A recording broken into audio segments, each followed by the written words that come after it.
When my cousin Cody and I were in our early 20s, we went on a handful of camping trips around Colorado. This happened, I believe, when I was 22 and he was 23, and it happened in Arapahoe Forest. It was my first time camping there, not Cody's though. It was in the middle of the week. Our jobs allowed us to have off days in the middle of the week, and we'd often go on our campouts then to avoid traffic and crowds. I always let Cody take charge on these trips. He's the Eagle Scout, not me. We parked by a picnic area, and we set foot into the woods from there. After about 15 minutes of hiking deeper into the woods, we found a good spot to set up camp. A good spot meaning a big enough clearing to fit 2 tents, the portable stove, and a campfire. The first thing we did was unpack our stuff and set up our tents. Cody has always been a lot quicker than me in pitching a tent. He does it in only a few minutes. It always takes me over 20 minutes. Or rather, it always took me over 20 minutes, as I haven't been camping out in the wilderness since this. The next thing we did was create a ring of stones for a fire, and then gathered some sticks and wood. He did bring some fire starter and a lighter, so I guess we kind of cheated, but oh well. It was at the point in the day when the sun was going down. We had a fire going, and now Cody was grilling up some steak and burgers. One thing about Cody is he always went all out with the food on these trips, and he's a really good cook, so I always trusted him with feeding us. Of course, we had our bear spray in case the smell of the food would attract a black bear, which Cody always said was very unlikely. He always says the real thing you gotta worry about in the middle of the woods is other people. As we ate our steak and burgers, we cracked open some beers and had some classic rock playing on the speaker. If you've never been camping, you don't understand how good of a vibe moments like this are. In the wilderness with a friend or family member and some beers, reminiscing about good times and vibing to music. As it got dark, we started playing card games on this little folding platform table we brought specifically for cards. After playing more traditional card games, we started playing Uno, and this was when we heard something out in the woods. I paused the song on my phone so that the speaker would go silent. It was clear now. We heard a person humming and footsteps from beyond the trees in the pitch blackness of the forest. Cody urged me to find the flashlight. I tried, but by the time I found it, the sounds had faded away. I asked Cody if that was something to be concerned about, and he said it definitely was unusual for someone else to be this deep in the woods, let alone creepily walking by a campsite with an active campfire humming loudly. I was a bit shaken, and I saw Cody was too. We went back to playing cards with the music much lower now. When we least expected it, a big stick landing in the middle of our campsite made us both jump out of our skin. It didn't fall from a tree. This thing was thrown at us by someone. Cody started yelling something along the lines of, "Whoever's out there messing with us, get a life and f*** off." And then, footsteps could be heard once again in the distance. They were walking away from us. I said we should pack up camp and move somewhere else. He said absolutely not in the dark. We both had bear spray, and he advised to just keep it next to me in my tent when we go to sleep. It was the closest thing to ranged self-defense weapons we had. We kept hearing sounds like tree branches cracking in the distance, sounds that you would never expect an animal to be making. Someone was out there, maybe multiple people, that much was clear. We had to go to sleep eventually, so we agreed that maybe we should take turns staying up to keep watch to make sure that no one comes to our campsite and steals anything, or worse. Cody agreed to take first watch. He said he'd stay up and read his book. So I crawled into my tent and then my sleeping bag and went to sleep. Waking up in the middle of the night while camping is normal. You're in a cold, outdoor environment in an uncomfortable sleeping bag. Any number of things could wake you up. I didn't yet know what woke me up. I was still in a fog. My brain didn't feel fully woken up yet. I looked up and saw a head peering into my tent. It looked like Cody. I rubbed my eyes, but really it was the darkness that was preventing me from seeing anything of his face. I said, "Cody?" thinking he was waking me up to take my turn of keeping watch. I said groggily, "Is it my turn?" I stared at the head peering at me in my sleeping bag, slowly growing more awake every second. Then I heard the zipper to the tent quickly zip up, and his head disappeared. I laid back down in my sleeping bag, but only for a second. I suddenly had some weird moment of clarity where I shot to an upright position and listened as the footsteps walked away. "Cody," I said. He didn't answer. I unzipped my tent to peek out to the campsite. The fire was dead. Cody wasn't out there. I went over to Cody's tent, which was zipped up. I unzipped it and looked inside to see Cody fast asleep in his sleeping bag. I got chills, goosebumps, whatever you want to call it. I almost shit myself at the realization. I started shaking him awake, and when he finally awoke, I told him someone's here, at the campsite. It took him a minute to come back to reality just like I did, but when he did, he grabbed his bear spray. He said he must have dozed off while reading. He said I should sleep in the tent with him tonight, but to do that, I'd need my sleeping bag. He came outside of the tent with me and stood watch as I ran to my tent to grab my sleeping bag. In my tent, grabbing my sleeping bag, I heard that goddamn humming again from outside. I grabbed it and Cody whispered at me to hurry up. I said, "You hear that too?" He said yes. We both got back in his tent and zipped it up, with our cans of bear spray by our sides. I tell you, in those moments, I wanted nothing more than for a bear to come and save the day. The hours dragged on as I stayed up while Cody slept. After 3 long, horrible hours, I woke him up and we switched. When Cody woke me up, it was almost dawn. There was light outside. So we packed everything up, and by the time we were done, there was plenty of light to hike back to the car. While we could have driven somewhere else and had another night of camping elsewhere, neither of us were feeling it anymore.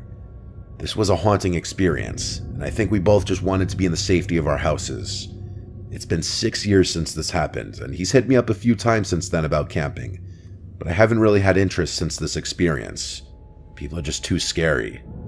Why was someone out there stalking our campsite? And the sight of that person's head in the dark, just looking into my tent, it was straight up from a nightmare. I may never go camping again, honestly.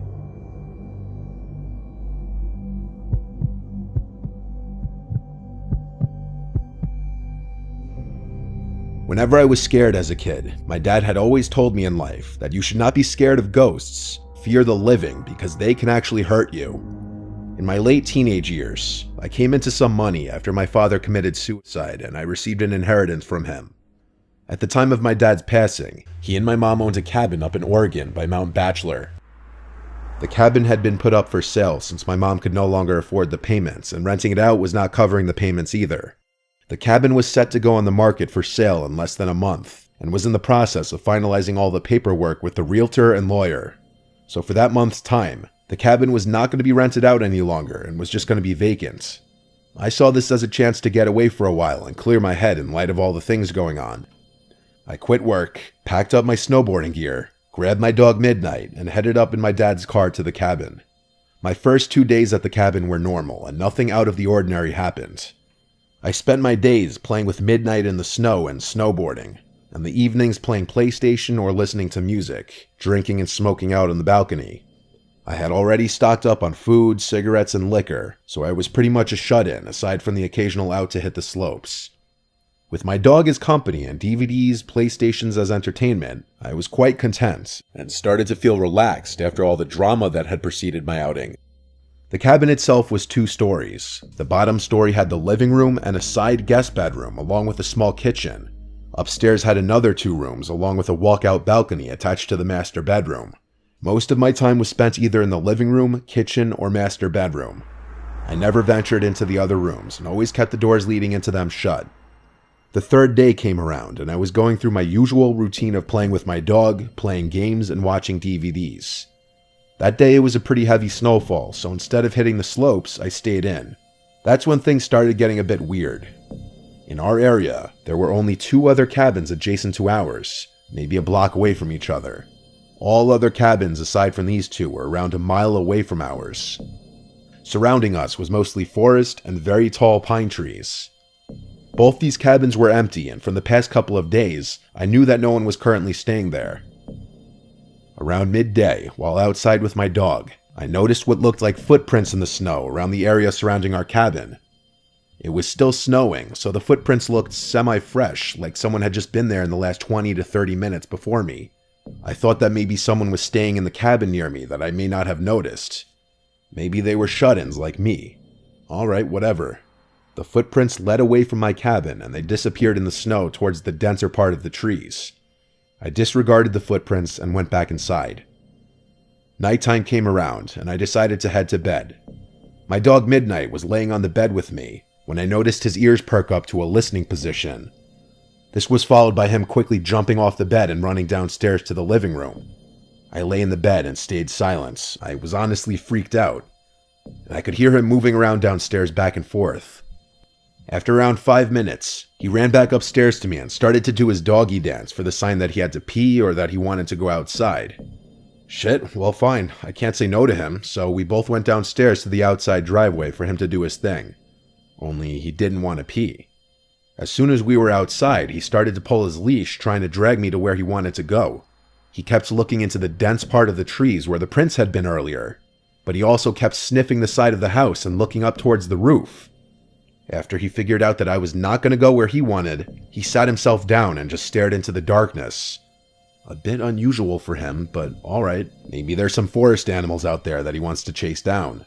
But fuck this, I didn't want to chase anything, so I pulled him back inside and we both headed back upstairs. Around half an hour later, I was lying in my bed when I heard what sounded like hooves walking on my roof. It was only a series of around 6 steps, and I rationalized that it could be a pine cone falling from a tree onto the roof, or maybe a kind-hearted forest animal running around. But here's the thing. The steps seemed to be spaced apart like a man-length stride, so it was really freaking me out. Midnight also heard the noise and was quick to run to the balcony screen door, expecting for me to let him out. Alright, you know what? I'm a tough guy, and at the time, I considered myself to be fairly well built and strong enough to handle myself. So I grabbed my coat and shoes along with my cigarettes and flashlight and went out onto the balcony. As soon as I went outside, I lit up my cigarette and started canvassing the roof with my light. Nothing there, and the snow on top was undisturbed. Weird. Was it all in my head? What about Midnight hearing the noise? Maybe he was feeding off my paranoia. I started to calm down and relax again. My eyes started to adjust to the darkness, and I kept smoking and just staring at the stars and trees next to our cabin. That's when I saw it. In a tree that was a little taller than our cabin and around 20 feet from the balcony, I saw what looked like a man crouched in a squatting position in between 2 branches. It looked really tall, like 8 or 9 feet, and it was really fucking skinny. It was squatted on one branch, and its freakishly long, white arms were extended above its head, holding onto the branch above it, while its mouth was wide open with no expression. What the fuck is that? I wasn't sure if I was really seeing this thing, and stood just staring and sat there motionless. I noticed Midnight stand up and start pacing behind me and lightly barking at the same time. The thing still did not move. I put my cigarette out and was debating on shining the light in the thing's direction, but something in my head kept screaming not to. So I walked backwards to the inside of the room and pulled Midnight with me. Once inside, I locked the door and shined the light in the thing's direction, but there was nothing there. I shut the curtains to the screen door and retreated back to bed. But later on in the night, I heard some light tapping at the screen door, like someone was tapping on the glass with their fingers. It was consistent and did not stop for nearly an hour. Midnight seemed to stare at the door, but he wouldn't go near it anymore. The weirdest part was that I had a feeling like someone was inviting me to open that door, but at the same time, I kept hearing my dad's voice in my head, telling me to stay in bed and don't do it.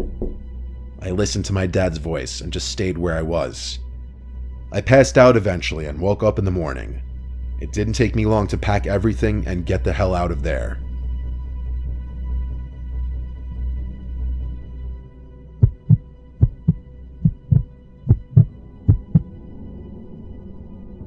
I was searching Craigslist and Facebook Marketplace for a new phone. This was a long time ago, so it had to be like an iPhone 7 or something.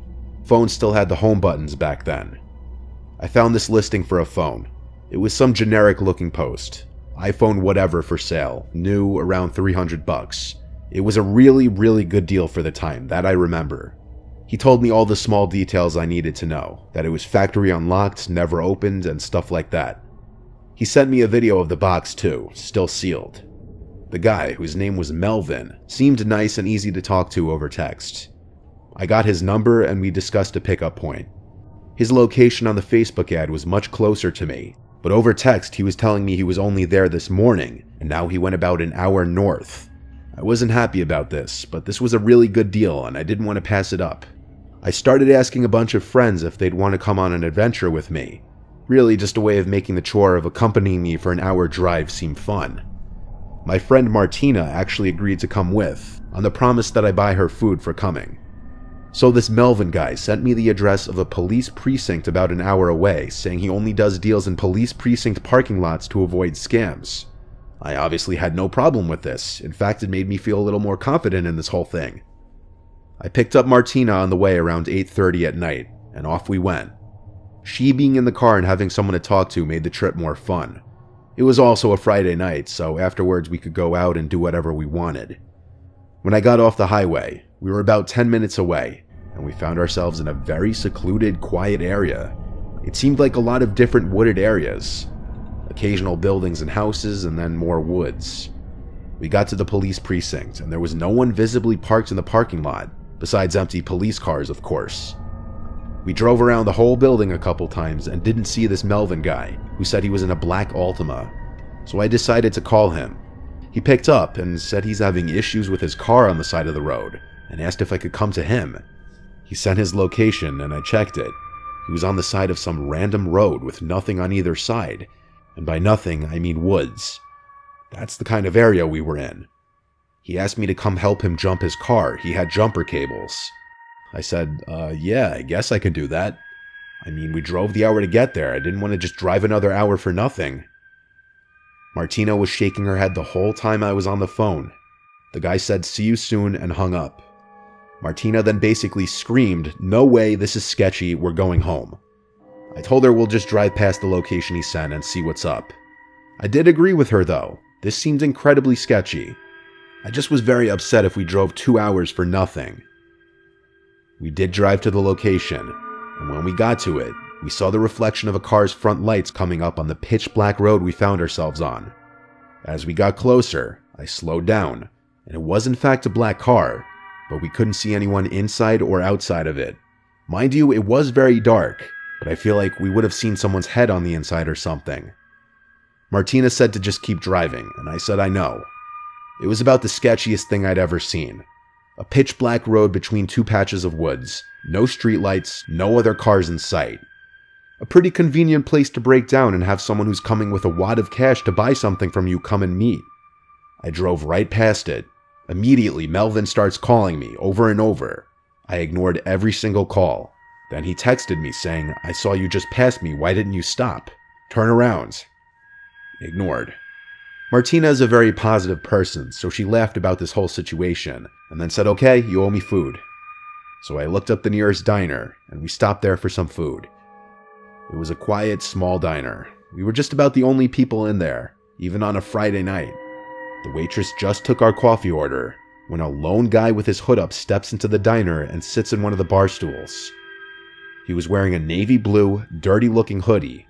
He glanced over to Martina and I, then looked straight ahead, talking to the lady working behind the counter, apparently ordering a coffee.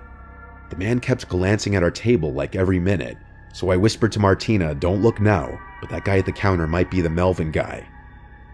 The waitress came with our coffees. I asked if we were ready to order. I said a few minutes, please. When the lady behind the counter handed that man his coffee, he said loud and clear, thank you, darling. It was that guy from the phone's voice, Melvin or whatever his real name was. I told Martina that's him. We need to pay the check and leave. I waved the server over and whispered to her if we can just get the check. She asked if something's wrong, and I noticed the guy look over as I said this. I said yes, we just needed some coffee for the road. So she got the check, I paid, we downed our coffees, and left the building. We got in my car, and Martina said, oh my god, he's getting up. I looked into the diner and saw that guy leaving towards the door. As quickly as possible, I drove us out of that parking lot and sped down the road. And yes, we noticed a black car in the parking lot that could have been the one that we saw on the side of the road. I was driving too fast for him to have caught up. We got back on the highway and I was flying for a while, until I got a low tire pressure light come on. I knew instantly he slashed my tire. The PSI was going down fast, so to avoid damage, I pulled to the side of the highway and parked it. I went out to confirm that my tire was slashed. I had to replace the tire with the spare, which took about 15 minutes. The whole thing was a disaster. And if you're wondering, yes, I still got Martina dinner that night. Now Martina and I look at it as a crazy story that we can look back on and tell people. It's absolutely horrifying, though, how close we were to walking into a trap.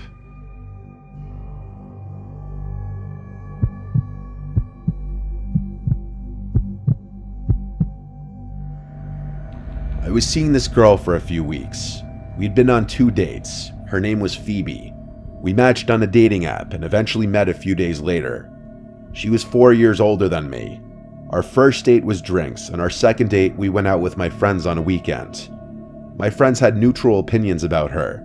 They thought she was, quote, nice and kinda quiet. They'd later reveal their actual thoughts on her, but I'll get to that later.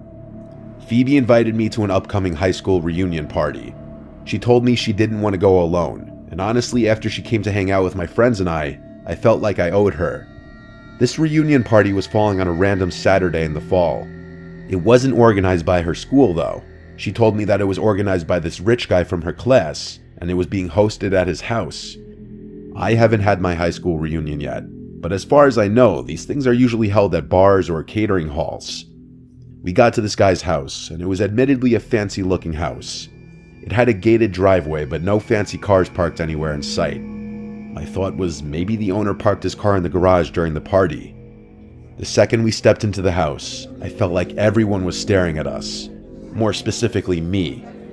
A few people came up to Phoebe and hugged her hello, then shifted their attention to me. I felt almost like I was being interrogated with some of the questions these people were asking me. Like my whole life story, what I do for a living, who I live with. Finally, Phoebe pulled us away, only to go talk to more people who I also felt like were asking really personal and weird questions. There was also something about all the people in here. They seemed to be older looking than 28, which was the age Phoebe told me she was. Some of these people looked well into their 30s. I made a comment on that to Phoebe, and she said, yeah, some of these people aren't aging too well. I asked if she remembers all these people, and she said yes. I then asked who the party host was. I was curious to meet the owner of this big house. She said she hadn't seen him yet. Throughout the entirety of me being there, I felt like everybody was shooting me daggers. They wouldn't look away either. I whispered that to Phoebe, and she said back it's probably because they're wondering who I am. At the time, that was the only logical explanation I could think of, too. It's hard to explain the growing awkwardness at this party, but I can assure you, this was not what a normal high school reunion would be like. There was no music, and everyone was dressed weirdly, not like normal 28-year-olds. But that's the other thing. None of these people looked like they were in their 20s. I was getting uncomfortable with some of the stares I was getting in the room we were in, so I told Phoebe I'm going to run to the bathroom. Realistically, I just wanted to get out of that room and explore the house a little bit. I didn't have a drink in my hand or anything to make me feel at ease. I was just walking around this giant house empty-handed, and anyone I passed stared at me. To say I felt out of place would be the understatement of the century. I found the bathroom. I stepped inside even though I didn't have to go. I locked myself inside just to sit and regather myself, take a break from the awkwardness outside. I texted all my friends about how weird this reunion was, and wondering how I could convince Phoebe to leave early. We'd already been there about 30 to 45 minutes, and this unnamed mystery party host was nowhere to be seen. Phoebe texted me, "Where are you?" I replied, "In the bathroom, give me a minute." Then I followed that up with, "This party's really weird, I'm down to leave soon." She said, "Why?" I said, "Everyone's being weird." Then someone knocked on the bathroom door, so I couldn't sit in there anymore. I washed my hands quick and left the bathroom, and the guy waiting outside, who looked like one of the younger ones here, said in a very low voice to me, "You should leave. That girl isn't who she says she is." I froze for a second, then said, "Phoebe?" He said, "Whatever she told you her name is." He then asked what she told me this party was. I said that she told me it was a high school reunion. The guy then smirked and said, "Do these people look like they're going to a high school reunion?" He left it off with, and I quote, "Trust me, leave sooner than later." And then he walked into the bathroom and shut the door. I almost knocked on the door to get him to come out and further explain, but I thought for a second. I was already suspicious and uncomfortable in this house. That guy just confirmed something weird is going on here. I walked straight to the front door without drawing attention to myself. I still felt people staring at me as I walked to the door. I walked straight from my car in the street and drove home. Phoebe texted me asking where I went. I didn't answer. When I got home, I looked up her number on White Pages. That number was not associated with the name Phoebe. The name that came up was Claire Foster. The address that I picked her up at both times is also different than the address that came up on White Pages, which made me realize I never saw her leave the house. She was already waiting on the sidewalk both times. I replied to her text, "I had to leave, I'm sorry," and blocked her number. My friends all made jokes, and they told me she thought she was weird and off from the start, but they didn't want to tell me that and make me feel bad. My one friend joked that it sounded like I was in the movie Get Out. My friends and family all have had little theories as to what was going on. Some people would even think I exaggerated the whole thing until I told them about the fake name the girl gave me, and the guy telling me to leave sooner than later.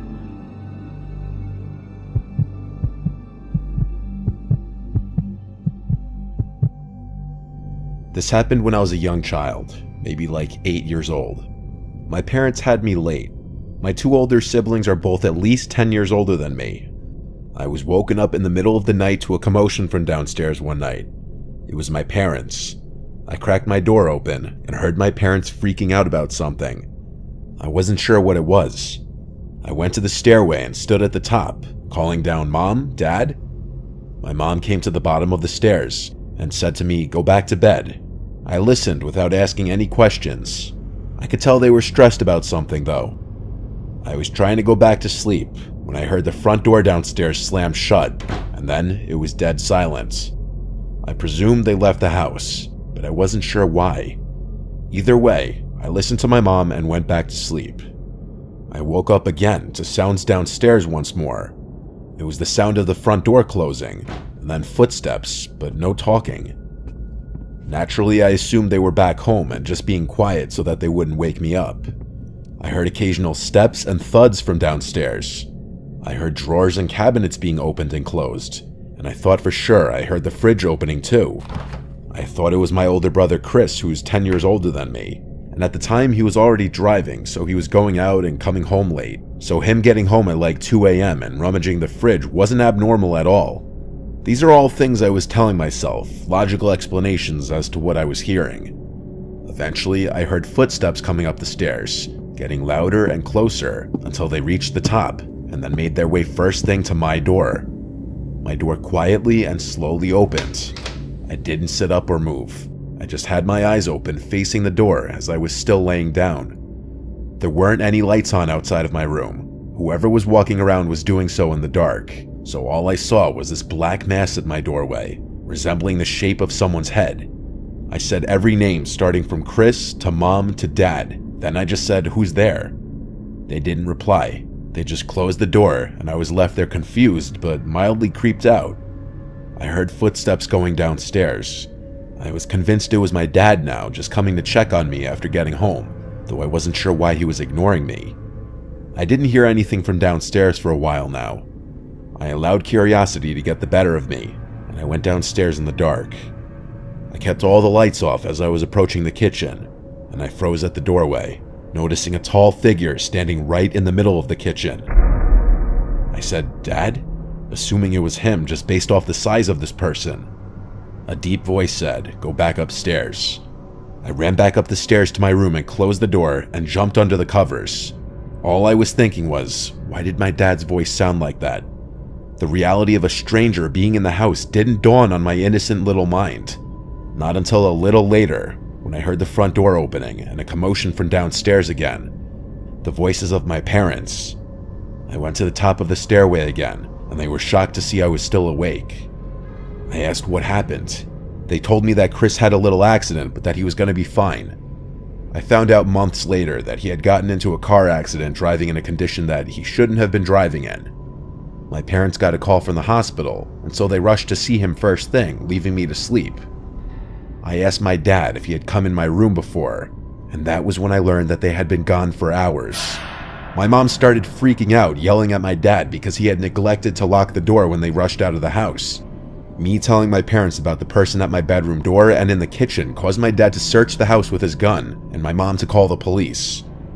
The last thing I really remember was being asked by a police officer to give my story. My parents tell me that they felt like morons having to explain to the cops that they left me alone and left the door unlocked. I don't think anything of value was stolen. Even though whoever broke into the house clearly didn't have intentions of harming me, having a complete stranger in your house is already a terrifying ordeal.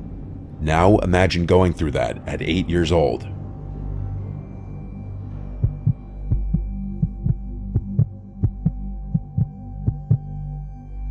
I once worked as a direct care aide for a 65-year-old woman with a developmental disability. Her daughter, who was in her 40s, worked overnights, and she needed a caretaker with medical experience to watch her overnight. When I say once worked for them, I mean I literally worked once, just this night, and you're about to hear why I never went back. The 65-year-old woman's name was Martha. Her daughter's name, who contacted me, was named Colleen. It's possible Colleen didn't have any other family to watch her and didn't want to or couldn't afford to put Martha in a nursing home. Or it was possible that she felt more comfortable hiring somebody with some form of experience to watch over her. At the time, I was already a direct care worker for 2 other women who suffered some forms of developmental disabilities, so I had experience. But nothing prepared me for that night. Colleen left for work. Earlier that day, I worked my first job, so I was really pushing my body to exhaustion, trying to make as much money as possible. Colleen had introduced Martha and I. Martha had given me a smile before Colleen brought her upstairs to her bedroom for the night. It was around 9 p.m. Colleen told me that Martha would sometimes walk around the house at night acting confused, and I'd need to calm her down and bring her back to her room. She specifically addressed this not to be a form of sleepwalking when I asked. She said it's one of the symptoms of her mother's dementia. I told her to rest assured that I'd know how to handle it. I spent my time initially in the living room catching up on my show. These jobs aren't super glamorous, and for the most part, it is a lot of sitting around. I heard footsteps from upstairs. I went to the stairway and looked up the stairs, then called Martha's name, asking if she needed anything. She didn't answer.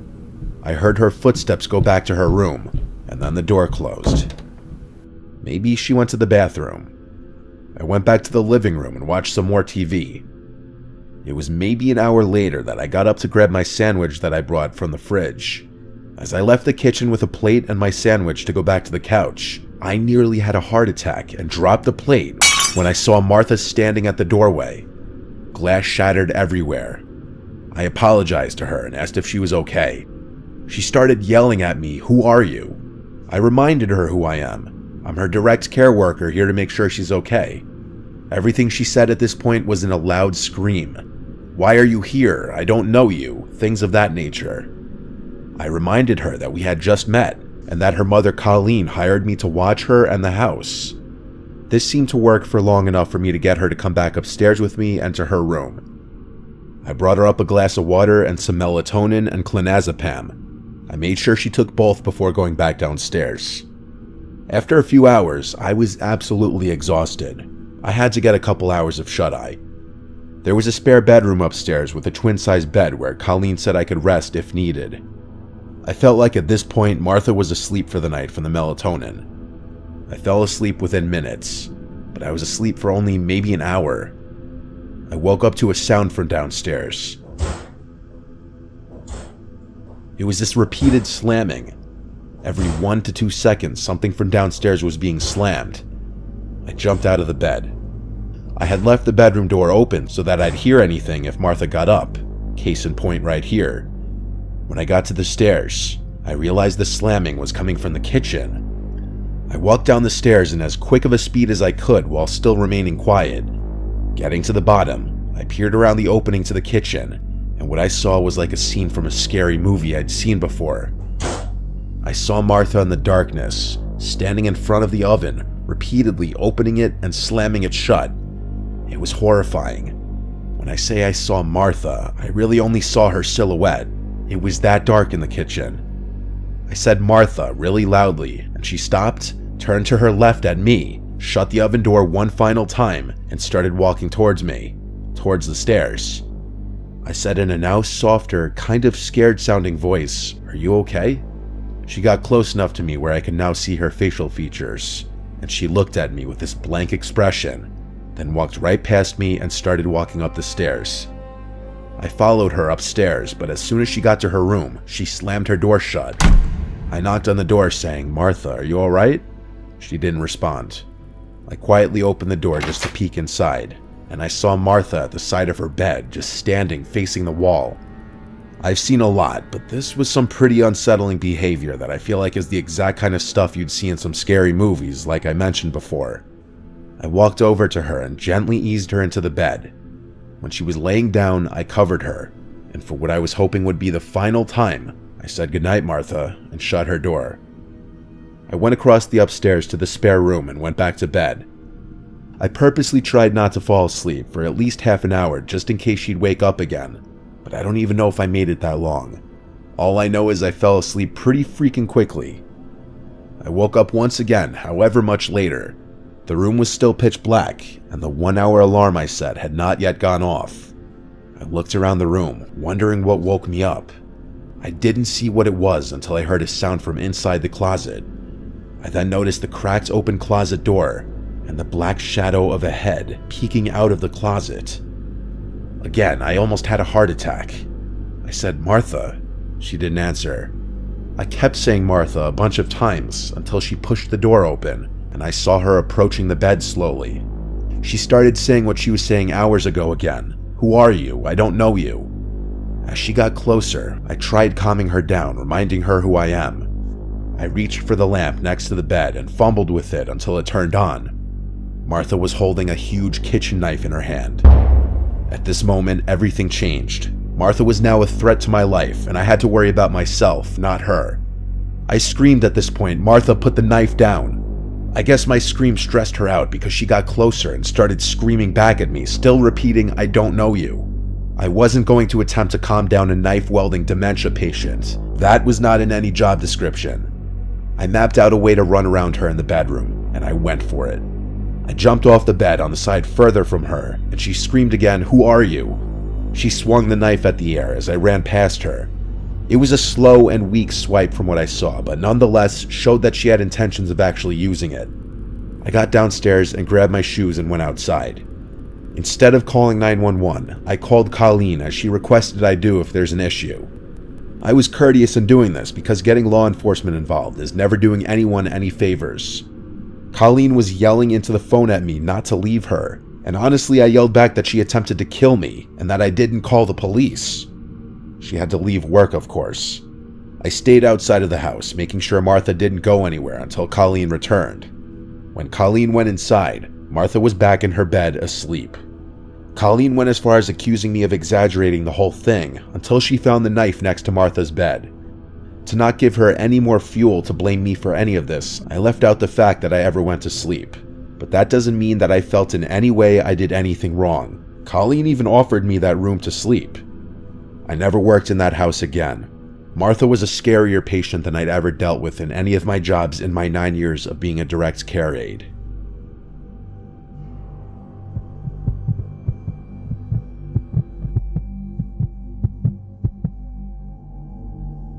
When I was 23, I had to move out of state for work. I still work with the company, but I've been able to move back to my hometown and work at the local office here.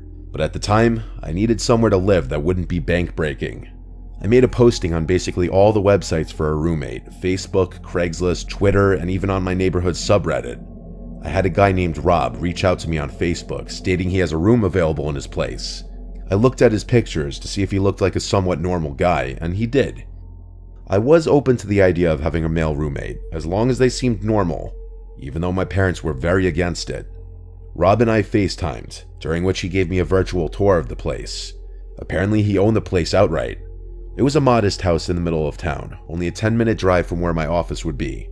He also seemed pretty nice. I didn't get any bad vibes at all. His price was fair, and his rules were pretty fair too. He said it was available to move in right away, which was perfect. So it was settled. A week later, I had all my things packed and drove down. I met Rob right out front of the house, where he greeted me and handed me a key. The first thing I noticed about him was he was really short. He was eye level with me. He helped me bring some of the bigger and heavier bags inside. He showed me my room, which was furnished already. He said one of his friends had been living there and recently moved out. I replaced all the pillows and bed sheets with my own, of course. The rest of that day was me settling in. Rob, I could see, was trying to get to know me and presumably make me feel at home. I didn't get any overly friendly vibes yet. The next day was Sunday. Rob offered to drive me around town to show me around.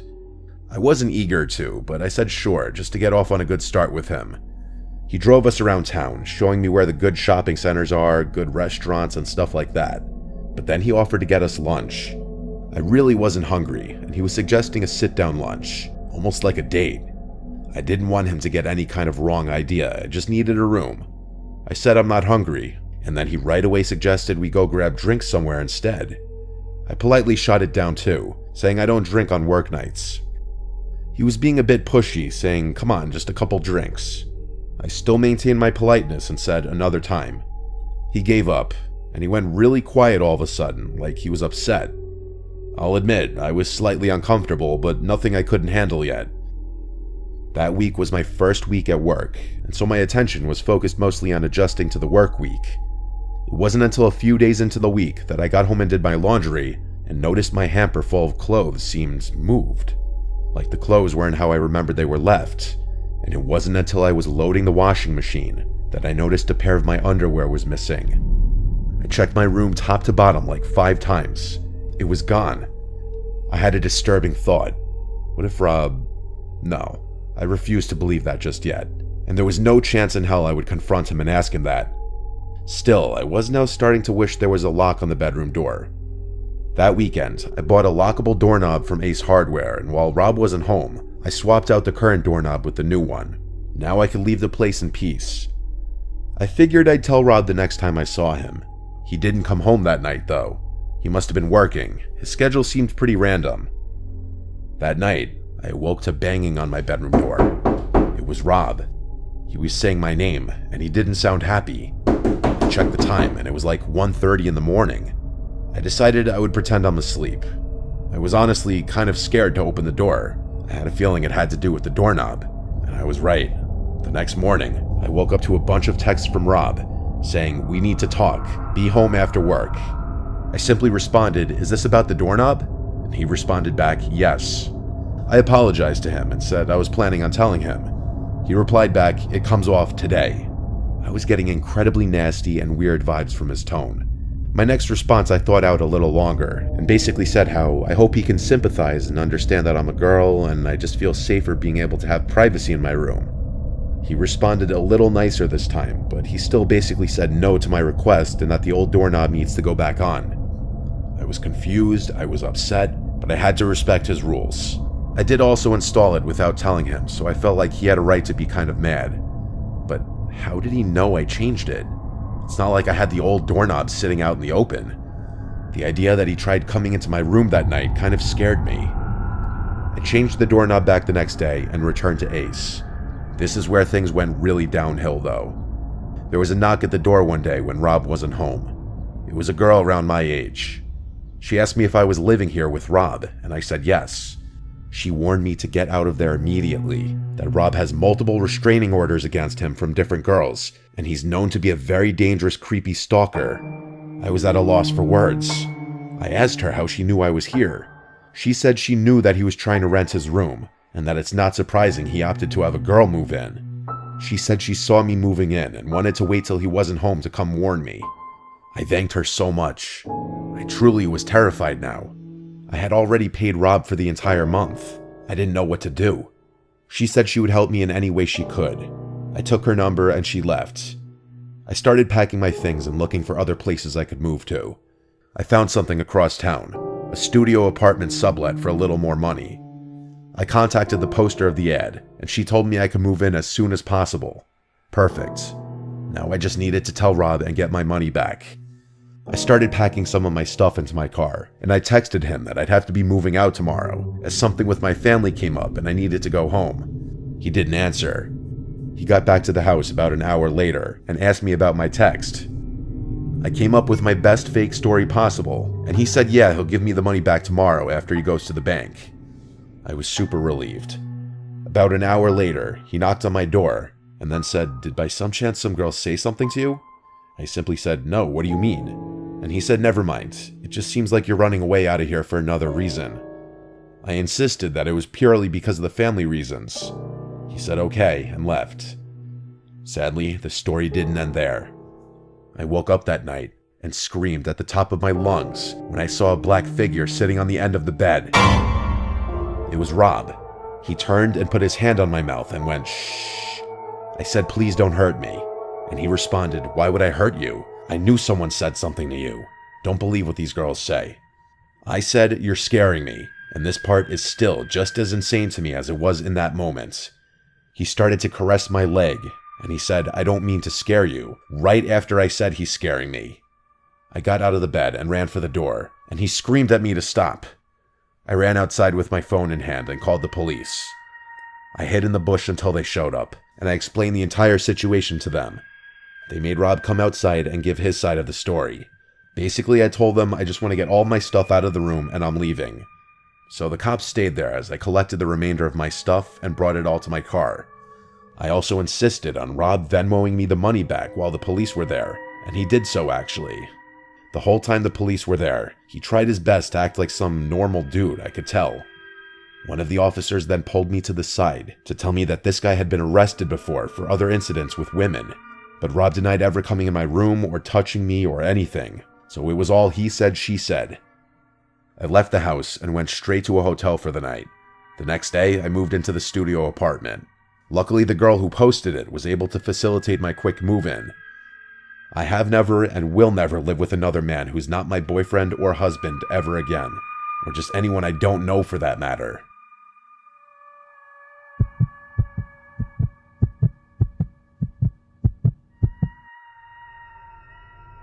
I was home alone one night for a reason I don't remember. All I remember is my entire family was gone. I was 15 or 16 years old. I was a big gamer at the time. I was obsessed with StarCraft, and admittedly, I'd sometimes spend a weekend night or two playing StarCraft or some other PC game. This was right before COVID lockdown started. I was playing StarCraft on my computer in my bedroom on the first floor. That's when the doorbell rang, twice. I hurried to the door, not wanting to be away from the game for too long in fear of losing. I got to the front door and said, "Who is it?" as I always would if I was alone. A soft and weak voice on the other side said something that I couldn't hear. It sounded like a woman. I opened the door, with the storm door still separating me and this older woman standing on the other side, with a big smile on her face. She had her hands behind her back. I said through the door, "Can I help you?" She said she needed to use a phone, and asked if she could come inside. Ever since I was a little kid, I was always taught not to let a stranger into the house, ever. That included women. I felt so awkward though, I didn't know how to turn her away. I redirected her to the library a few blocks down, because they'd surely have a phone. Deep down, I knew the library was closed at this point, but I was just trying to get the stranger who was trying to get into my house to leave. She was still smiling, but what she said next did not match her smile. She said, "That's very rude to turn away an old lady asking for help." I replied the only way I could think to, and that was that my parents don't allow strangers into the house. It's a house rule. I slowly started closing the door as I was saying sorry, and she just stood there, not moving but still smiling at me, and though her smile never changed, it suddenly felt much more menacing. I was walking back to my room when the doorbell rang again. There was no way in hell I was opening the door again. That woman radiated weird vibes from the start. Maybe something was wrong with her, maybe she wasn't all there. These were things I had no way of knowing, and maybe that was selfish of me to send her on her way. But I just wasn't opening the door for anyone when I was home alone. I went back to my game. Not too long after I sat back down, I heard something tapping on the window. It was a clinking type sound from something metal. The window was directly in front of my desk. I had the blind pulled down so I couldn't see what was making the noise, but I already had an idea. My room was the only room with a light on in the house. The horrible thought that it was the old woman from just before, and that she walked over to my window, terrified me. I turned off the sound on my computer. At this point, I didn't care about my game anymore. The clinking sound on the window persisted. I basically said, "F this," and up and left to a different room in the house. I sat in the darkness of the living room for a bit, when the doorbell rang again. This woman was harassing me now. I tried to convince myself she wasn't a threat, just some crazy old woman who's probably clueless as to where she is. When she rang the doorbell a second and third time, I decided to go open the door and ask her if there's someone I could call for her. but when I opened the door, there was now a man on the other side. He looked to be about 10 years younger than her. He said through the storm door, "Have you seen my mother?" I replied saying yes, she came to my door just before. He then apologized to me and said she has dementia and got out of the house. I suddenly felt bad, but he asked me if he could come in for a minute, and again I felt awkward. Why did he need to come inside? I said the same thing that I told to the woman who we claimed to be his mother. I said we could just talk through this door. I then said that I think she went into my backyard because I heard something at my window. I told him he could go around back and check. He thanked me and walked down the walkway, and I thought he went into the backyard. But when I went to the back and looked out the back window expecting to see him searching around, I saw nobody. Not him or his mom. This was all too weird for me. I went to bed on the earlier side that night, just falling asleep with the TV on in the background, until I heard the clinking sound on the window again. Something metal was tapping on the glass. I remembered the concerned man, and I decided to try and help. I went to the window, lifted the blind up with my hand, and I saw that woman outside my window, with that same creepy smile. She was tapping a kitchen knife on my window. I closed the blind and crawled back into my bed. This didn't feel like it was actually happening. A suspiciously short amount of time later, the doorbell rang like 4 times. The clinking on the window stopped by this point. This was all too suspicious. It felt like some kind of robbery attempt. I ignored the doorbell. I stayed in my bed. I was gonna wait this out. I didn't have a cell phone at this time. I wasn't the most social guy growing up. I also didn't want to call the police for some reason. I waited this all out until it finally stopped. The next morning, I told my dad what happened when I called him. He told me I was smart not to open the door. Everyone agreed that everything about it sounded like an attempted robbery. Is there a chance that maybe that woman really did have dementia and that the man was really her concerned son? Maybe, but it all seemed too coordinated. Why did he want to come into the house too? How did he even know she came to my house specifically? Why didn't he ever go into the backyard to look for her when I gave him permission to do so? Too many unanswered questions that lead me to believe I avoided something terrible happening if I opened that door.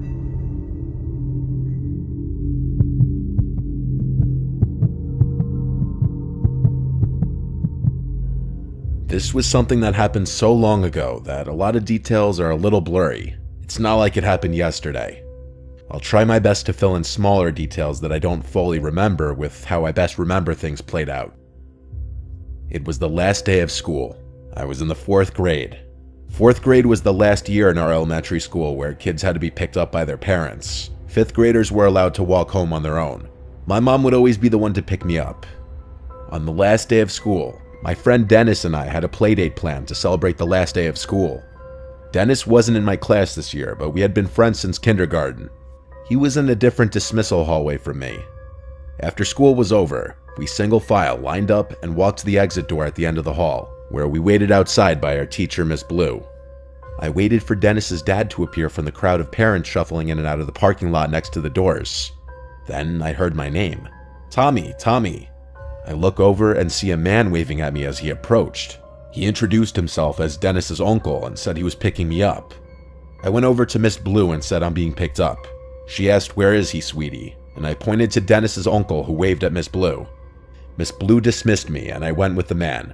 He led us through the crowd and was a very quick and jittery talker, like he spoke fast and had a bit of a stutter. He was walking incredibly fast. It was almost hard to keep up with him with my backpack on. He explained to me that his brother, or Dennis's dad, was working later than expected, so he was driving me back. We got to his car, which was a dark red hatchback type car from what I remember, and it took me this long to acknowledge the giant elephant in the room. Where was Dennis? Why weren't we picking him up too? The man turned to look at me in the back seat and said that Dennis was already at his house. I was shy around people I didn't know, especially adults, and I wasn't one to openly speak my mind if I was confused. But I was very confused. This was making less and less sense. The whole drive, the man kept yapping, telling stories of his days in elementary, asking me questions like what sports I played, what we're learning in class. If I had to guess, we were in the car for like 10 minutes, which honestly for our town where houses were right on top of each other, that was a while. My house was a 5-minute walk away from the school. We were definitely in an area I wasn't familiar with when he parked the car in front of his house. His house looked pretty normal to me from what I remember. He led us inside and shut the door and locked it behind us. It was really, really dark inside the place, and I realized why. All the curtains were shut. It almost felt like it was nighttime in there, especially because the only source of light was a dim lamp in the corner of the room. He then looked at me and smiled. I said, "Where's Dennis?" And he started acting really jittery and nervous seeming. He said something like, "Oh, I think he's downstairs playing video games. Give me a second. Wait here." He then disappeared into a nearby room, and I heard a door open and then footsteps descending into a basement. I know my heart was already racing. I knew I was in danger. I went to the door to quietly try to open it, but I couldn't. It had some kind of lock that must have needed a key for. I really started to panic now, yet I still probably held out a little bit of hope that Dennis would be coming up those stairs, but I knew the chances of that were slim. I regretted entering that house. I did the only thing I could think to do. I went to the kitchen and found a phone hung on the wall. I picked it off the receiver and dialed 911. The first thing I said when they answered was in a whisper, "Please come to this house. I've been kidnapped." They heard me, they acknowledged me, but I didn't say another word. I hid the phone under a towel in the corner of the room with 911 still on the line. I hurried back to where the man left me as I already heard his footsteps coming back upstairs. Then he called my name, saying, "Come down, Dennis is down here." Then there was a pause. He repeated my name, and when I didn't answer, he came up the stairs fully to look at me. He asked me if I was okay. I felt so sick, and I was so scared. I hated myself for walking into this situation and not being wiser. I asked in a very scared voice if I could leave, and I remember the change in his face. His fake, friendly smile disappeared as he realized that I was no longer falling for this. He walked closer to me in a gentle manner until he was close enough to grab my wrist aggressively, and he started pulling me towards the basement. I screamed and cried, and he screamed at me, "I'll let you go if you stop and behave." So I listened. I went down the stairs, and halfway down, the door slammed shut behind me, and I heard it lock. I walked fully down the stairs to this empty, unfinished basement with a concrete floor and one singular support beam in the middle of the room. There was a depressing yellow glow in the room from one exposed light bulb hanging on the ceiling. If there was a place you'd imagine kidnapped children to go, this would be it. I heard his heavy footsteps upstairs. You could hear everything in this house. I don't know what he was doing, but I heard him walking around for a while. Then he came to the basement door, opened it, and he called down asking if I'm hungry. I replied no. I didn't want him going into the kitchen seeing the missing phone. He shut the door and locked it again. I sat down there, waiting, with my heart in my throat, and then I heard it. The doorbell ringing 3 times from upstairs, followed by banging sounds, which were definitely the sounds of police banging on the door. I would refrain from screaming until I heard the front door open, but I never heard the man's footsteps approach the door. The doorbell kept ringing, and I kept hearing the bangs. This went on for some time, until I heard a really loud bang sound, and then multiple heavy footsteps and multiple screaming voices. I started screaming for help as loud as I could at the top of the stairs, banging on the door. The door was unlocked, and a police officer on the other side grabbed hold of me and hurried me outside. There were at least 3 cop cars outside. I had to tell everything to 2 of the cops outside as we waited for my parents to show up. The man from inside was brought outside and into a cop car in handcuffs, and that was the last time I ever saw him. When my parents arrived on the scene, my mom was bawling her eyes out. There had already been a whole scene at the school as cops were called and Dennis's dad realized what happened. This man was a work associate of Dennis's father. When he somehow learned that Dennis's dad would be picking up Dennis and I from school on the last day, he seized the opportunity to do what he did. A complete sick fuck. I don't know how he found out what I looked like. As I got older, I never really asked for more details because I try not to think about it. My mom went to counseling with me for months after this incident. Let's just say my parents didn't have kind words for Miss Blue, not verifying if I actually knew the person picking me up. If I didn't think to call the police before he basically threw me in that basement, I know for a fact I'd be dead right now. This was like 17 years ago. That man might be out of prison for all I know.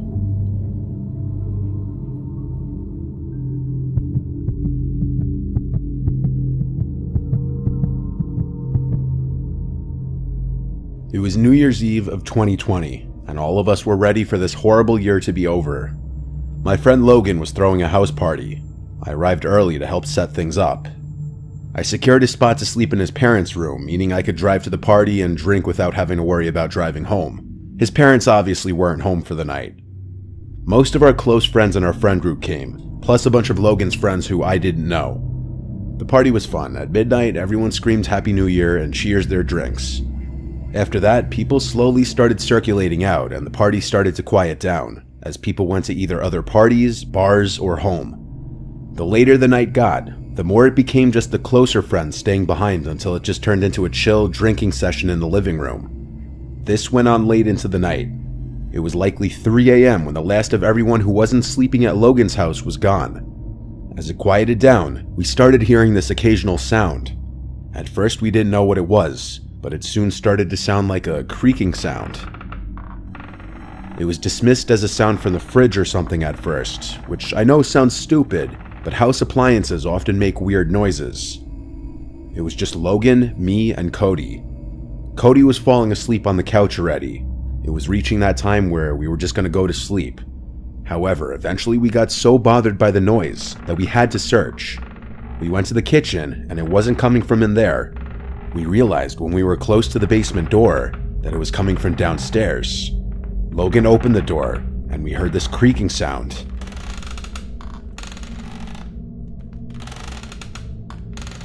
"Go check what it is," I said. He kept saying, "No way." Then he called down into the basement, "Yo, who's down there?" The creaking stopped, and we never heard it again. After a solid minute of waiting at the top of the stairs, we agreed to go down together. We both grabbed knives, drunkenly thinking that was a good idea, when in reality we were so drunk we'd probably only hurt ourselves with them. We got to the bottom of the stairs and looked through the entire basement. It's not huge. It just has a couch, TV, a bar, a table in the corner, and various old pieces of junk. It was pretty messy at the time. The first thing we did was search any possible crevice for someone who could be hiding. Then we tried to figure out what could have been making that sound. I noticed a rocking chair, and so I went up to it, sat in it, and then started rocking in it. And it made the exact same creaking sound we had been hearing. Logan and I looked at each other. I stood up, and so did every hair on my body. I don't think we ever ran faster than we did when we ran up those stairs and slammed the door shut. We tried to come up with any logical explanation, but there was none. He kept the basement door locked for days until his parents came back. There was no living soul down there, but something was moving that rocking chair. That rocking chair used to belong to his grandma who passed away forever ago, and it's just something his mom held onto for sentimental reasons. I can't say I've ever experienced anything resembling the paranormal before this, nor since then. It still sends chills down my spine.